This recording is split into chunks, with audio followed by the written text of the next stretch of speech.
Pernah ngerasa bisnis kamu kayak lagi nyusun puzzle yang kepingannya kemana-mana? Bikin pusing 7 keliling kan? Nah, bayangin kalau semua kepingan itu tiba-tiba nyambung jadi satu kesatuan yang utuh dan kuat. Semua informasi ada di satu tempat. Alur kerja jadi lancar dan keputusan bisa diambil dengan lebih cepat dan tepat. Kenalan yuk sama IRP, bukan cuma sekedar software, tapi ini dia otak yang bisa membantu bisnis kamu tumbuh lebih cerdas dan efisien. Penasaran kan, IRP itu apaan aja sih fungsinya? Tonton terus video ini sampai habis ya. Enterprise Resource Planning atau IRP adalah sistem perangkat lunak yang mengintegrasikan seluruh proses bisnis ke dalam satu platform. Salah satu contohnya kita ambil di GNT. IRP menyatukan operasional gudang, pelacakan, pengiriman, hingga laporan ke pusat. Bayangin aja, ribuan paket numpuk di gudang GNT. Salah kirim, stok nggak update, dan semua masih manual. Nah, disinilah IRP jadi solusi. Apakah kalian pernah penasaran gimana sih barang-barang di gudang GNT itu bisa terkelola dengan rapi dan cepat sampai ke tangan kita? Kali ini kita bakal intip cara kerja IRP. Semuanya berawal saat paket datang di gudang.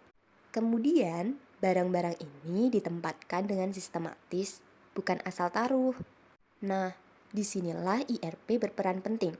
Sistem ini secara otomatis mencatat dan memperbarui stok barang.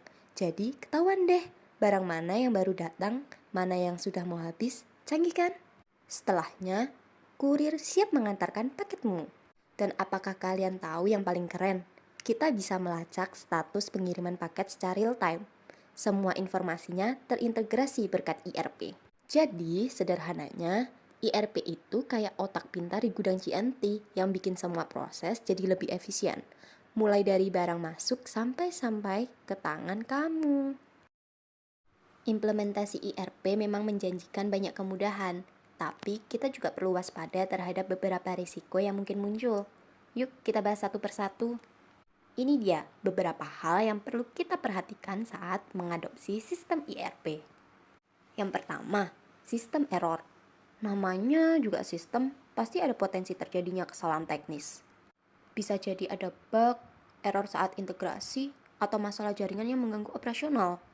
Nah, kalau sistem error ini terjadi, dampaknya bisa luas loh. Proses bisnis bisa terhambat, data jadi nggak akurat, bahkan bisa mengganggu pelayanan ke pelanggan. Resiko berikutnya adalah biaya awal yang tinggi. Investasi awal untuk implementasi IRP, termasuk software, hardware, pelatihan, dan konsultasi, memang nggak sedikit. Perusahaan perlu benar-benar mempertimbangkan anggaran dan memastikan return on investment di masa depan bisa menutupi biaya awal ini. Jadi, meskipun IRP menawarkan banyak keuntungan, penting bagi perusahaan untuk menyadari potensi risiko seperti sistem error dan biaya awal yang tinggi. Dengan persiapan dan perencanaan yang matang, risiko-risiko ini bisa diminimalisir. Selain sistem error dan biaya awal, ada risiko lain yang perlu kita antisipasi dalam implementasi IRP. Oke, selanjutnya, karyawan perlu beradaptasi dengan teknologi baru.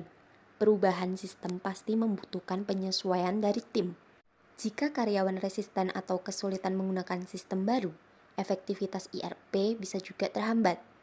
Kemudian, ada ketergantungan pada vendor. Setelah sistem IRP diimplementasikan, perusahaan akan sangat bergantung pada vendor untuk pemeliharaan, update, dan dukungan teknis.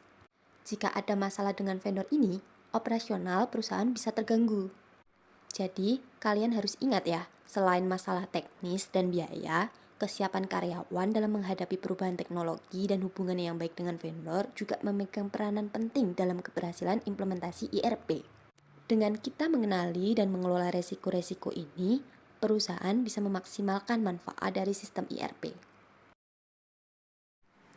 Oke, next. Setelah kita memahami resiko-resiko yang mungkin ada, sekarang kita lihat yuk solusi-solusi yang bisa diambil untuk meminimalisirnya. Salah satu solusi krusial adalah training pegawai. Dengan memberikan pelatihan yang komprehensif, karyawan akan lebih siap dan terampil dalam menggunakan sistem IRP yang baru. Ini akan mengurangi resiko human error dan meningkatkan efisiensi. Kemudian, pertimbangan sistem hybrid. Ini berarti mengkombinasikan sistem ERP dengan sistem lain yang sudah ada dan terbukti efektif. Pendekatan ini bisa membantu mengurangi ketergantungan penuh pada satu vendor dan memungkinkan adaptasi yang lebih fleksibel.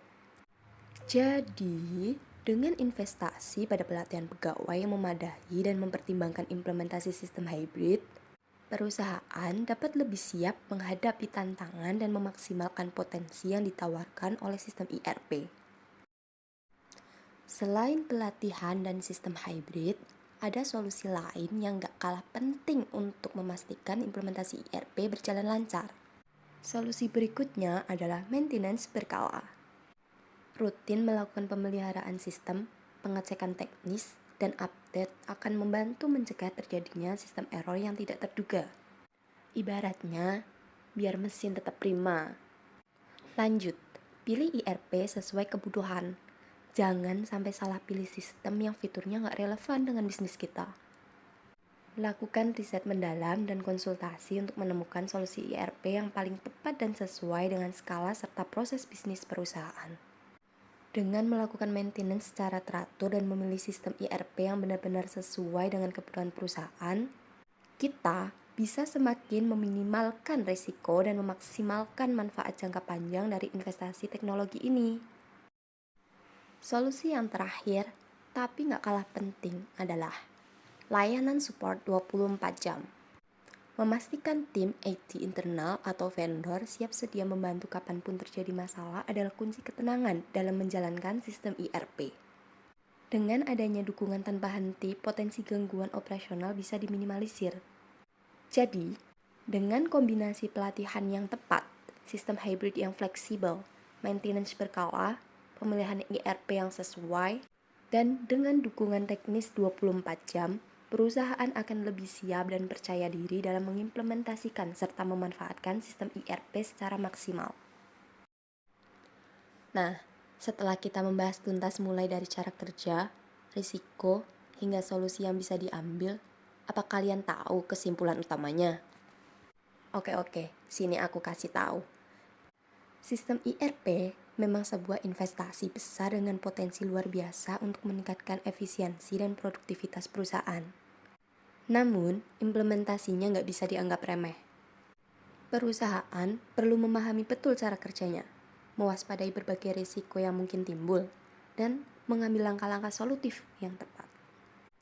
Dengan perencanaan yang matang, pemilihan sistem yang sesuai kebutuhan, kesiapan sumber daya manusia, serta dukungan teknis yang handal, implementasi ERP bukan lagi momok yang menakutkan, melainkan sebuah langkah strategis untuk membawa perusahaan menuju kemajuan yang berkelanjutan.